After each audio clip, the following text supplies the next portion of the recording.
Okay,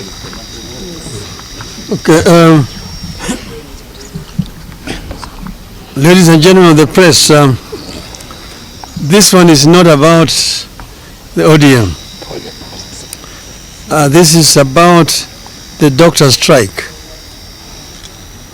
We have reviewed the fact that members of the 7,000 strong Kenya Medical Practitioners, Pharmacists and Dentists Union have been on strike since March 13th to demand better pay, and the strike has disrupted healthcare in the country's 57 public hospitals. We are of the view that the situation is moving from bad to worse, and soon we will have a full-blown crisis in which all health workers will down their tools.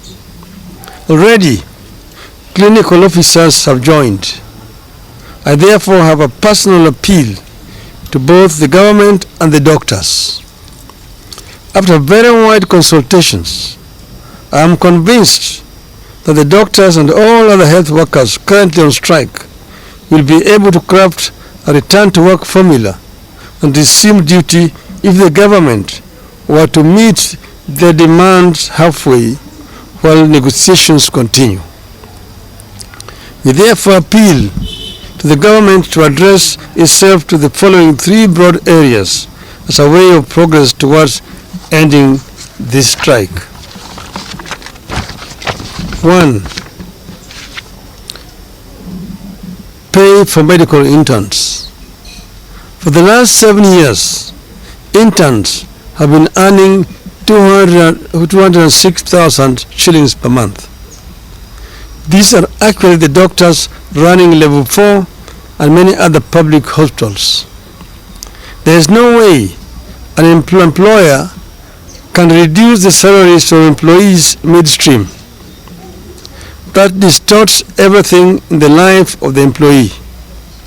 I therefore ask the government to reinstate the 206,000 shilling pay for interns until the next CBA negotiation, which is around the corner, kicks in.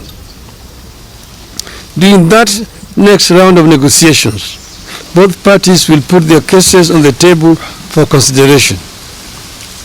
2. Fees and salaries for doctors pursuing further studies. Counties are supposed to pay salaries of doctors who are enrolled for further studies like a master's degree, while the Ministry of Health is supposed to pay fees. My understanding is that while counties have kept their side of the arrangement, the Ministry of Health has failed to do so since 2018.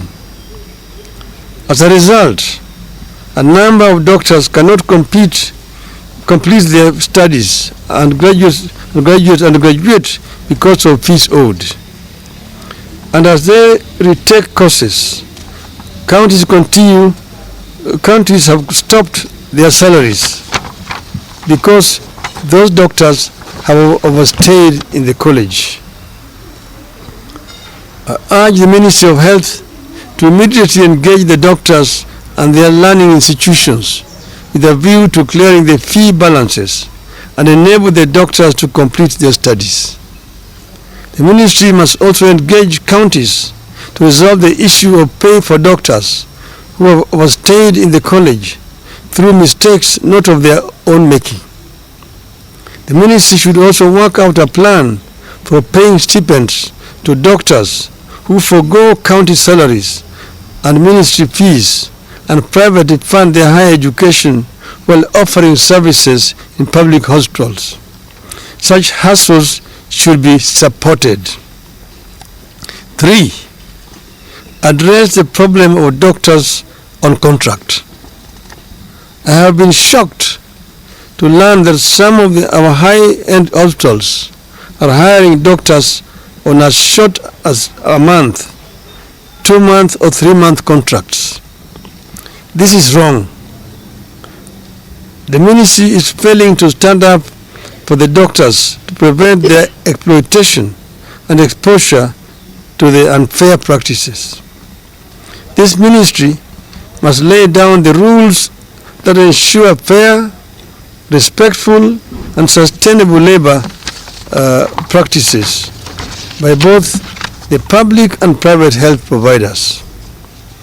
4. Equal pay for equal work.